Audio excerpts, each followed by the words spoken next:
চেয়েছিলে শ্যাম্পুতে কি করে অনেক অনেক ফেনা হবে, তো সেটা যদি একবার দেখানো যায় সেলুন স্টাইলে, তো সেটাই আজকে আমরা দেখাবো। ডব্লিউ1-এর শ্যাম্পুটা আমরা করব। এরকম একটা চুলও আমরা পেয়ে গেছি যেখানে প্রচুর পরিমাণে অয়েল এবং ডাস্ট রয়েছে। এই গরমে তো মানে নর্মালি বেরোলেই ঘেমে যাচ্ছি আমরা, ডাস্ট তো ধরেই নিচ্ছে।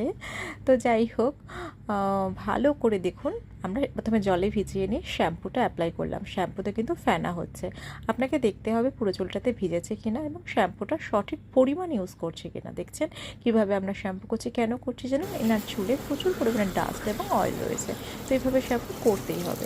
এবার একবার করাতেই এনার ক্লিন হয়ে যায়। যদি আপনার মনে হয় দুবার করতে হবে, দুবার করবেন।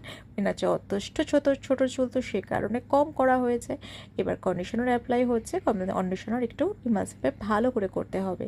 এটা কিন্তু আমরা রুটে যেরকম করে শ্যাম্পু করলাম সেরকমভাবে কিন্তু করলাম না। কিছুক্ষণ রেখে দেবো, কিছুক্ষণ রেখে দেওয়ার পর ভালো করে ধুয়ে নেব।